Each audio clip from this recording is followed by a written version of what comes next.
Bonjour, vous écoutez l'épisode 74 du podcast Revue et Corrigé.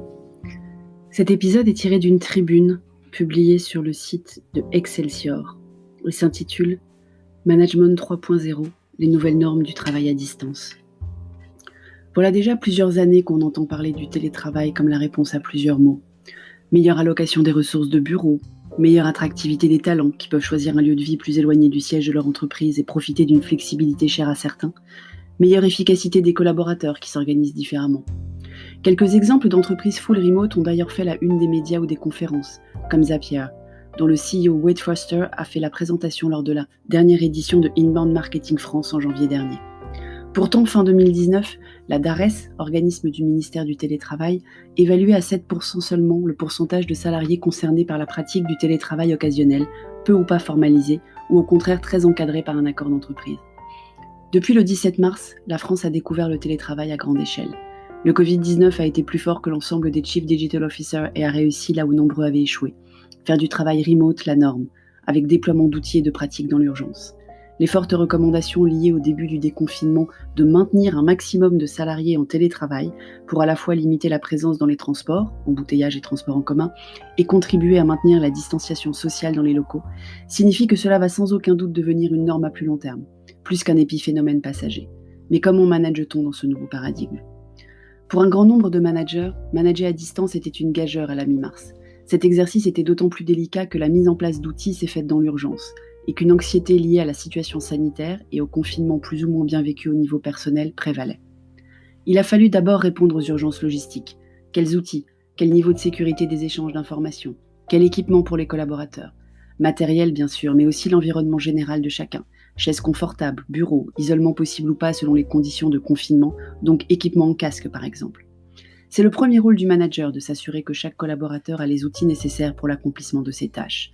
On a tendance à oublier cet aspect logistique du rôle du manager et ne lui voir attribuer que des fonctions de définition des objectifs et répartition des tâches, parce qu'en entreprise, la logistique matérielle est souvent déléguée aux services généraux et ou à l'IT, prévenue par des logiciels d'onboarding de l'arrivée d'un nouveau collaborateur par exemple, et qui s'assure de la mise à disposition du matériel mobilier et bureautique nécessaire. Cependant, la mise en confinement ultra rapide a mis en exergue des situations parfois cocasses. Certains collaborateurs découvrant que tout ordinateur est en fait portable, il suffit de partir avec l'unité centrale et l'écran. Encore fallait-il y penser. Au-delà de l'équipement fourni par l'entreprise, il convenait aussi à ce moment-là de s'inquiéter des conditions de travail en confinement des salariés envoyés en télétravail sans préambule. Capacité à dédier un espace, organisation familiale autour des enfants. Autant de sujets qui nécessitent de s'immiscer dans la vie privée des collaborateurs et donc d'avoir des discussions peu usuelles et avec lesquelles managers comme collaborateurs sont souvent mal à l'aise.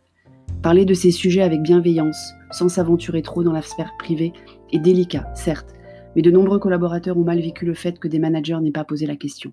Libre à eux de dévoiler ou pas leur situation personnelle plus avant. Nombreux sont les managers qui ont dû mettre en place de nouvelles habitudes pendant cette première phase. Rassurer d'abord, puis prioriser les projets en cours, clarifier les rôles et les responsabilités de chacun, animer des tableaux de bord de suivi des actions. Éléments nécessaires pour compenser la distance, certes, mais aussi la perte de contrôle ressentie par certains.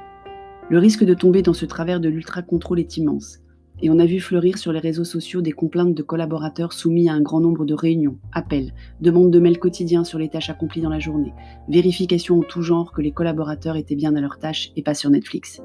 Ces exemples sont révélateurs du plus grand frein à la mise en place du télétravail en entreprise, le manque de confiance. Si certains managers se sont révélés dans l'équilibre entre suivi et confiance, d'autres ont mis en exergue leurs angoisses et leurs besoins de contrôle en multipliant les méthodes de vérification et ont épuisé leurs équipes, sans parfois même s'en rendre compte.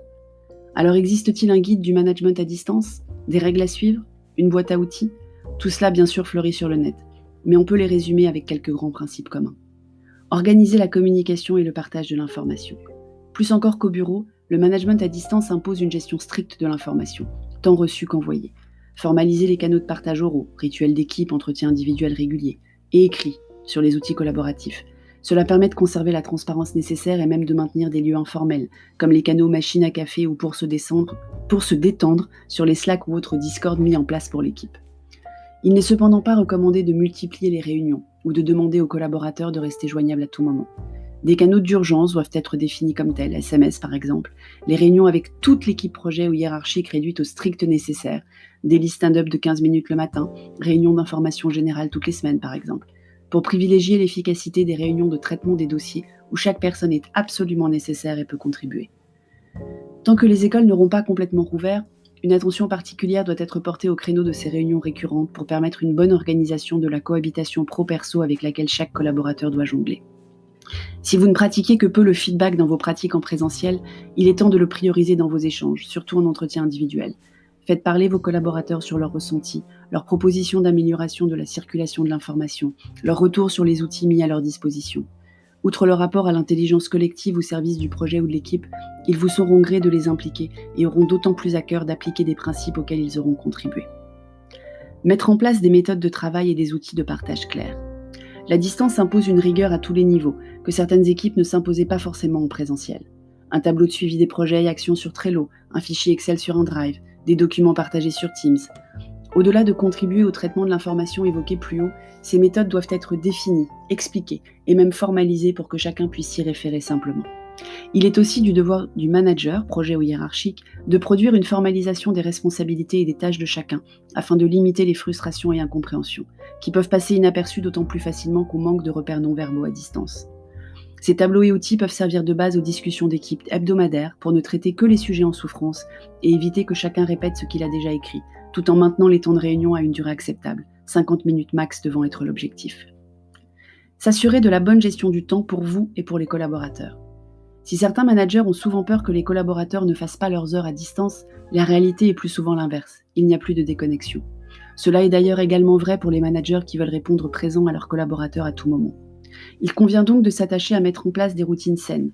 Pas de réunion avant 9h ou démarrant après 17h, pas d'attente de réponse immédiate sur les outils collaboratifs, un canal d'urgence devant être défini comme recommandé plus haut, pas d'enchaînement de visio non-stop au risque de provoquer la Zoom fatigue, des horaires clairs de déconnexion applicables à tous.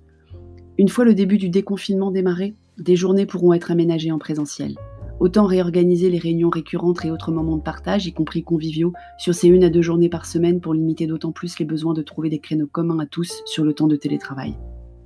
De même que pour les tableaux de suivi ou les règles de nomenclature des fichiers partagés, ces règles de gestion du temps doivent être formalisées de façon simple et même ludique et partagées avec toute l'équipe. Voire même avec votre propre hiérarchie, cela pourrait les inspirer. De l'humain, de l'humain, de l'humain. Il reste de votre responsabilité de manager d'entretenir motivation, confiance et sentiment d'appartenance à l'entreprise. Plus encore qu'en présentiel, le management à distance requiert une grande attention aux autres pour déceler les non-dits, prévenir les problèmes, accompagner les collaborateurs et les garder motivés. L'écoute, la considération, l'expression de félicitations ou d'encouragement sont encore plus importantes qu'à l'ordinaire. Faites savoir régulièrement à vos équipes qu'elles peuvent vous parler. Prenez le temps de les écouter. Rappelez-leur que vous êtes là pour les aider. Ça va mieux en le disant. Le management à distance va devenir une pratique beaucoup plus répandue dans les mois et années à venir. Comme beaucoup de sujets du management, les expériences doivent servir d'enseignement, l'agilité et l'adaptation doivent être de mise. Prenez régulièrement du recul et du feedback. N'hésitez pas à partager vos questionnements avec vos collaborateurs et à leur demander leur avis sur tel ou tel rituel, outil ou pratique mis en place et apprenez ensemble. Merci de m'avoir écouté. Si vous écoutez sur Apple, laissez un commentaire avec vos 5 étoiles et sur toutes les plateformes de balado-diffusion, abonnez-vous et partagez. À bientôt.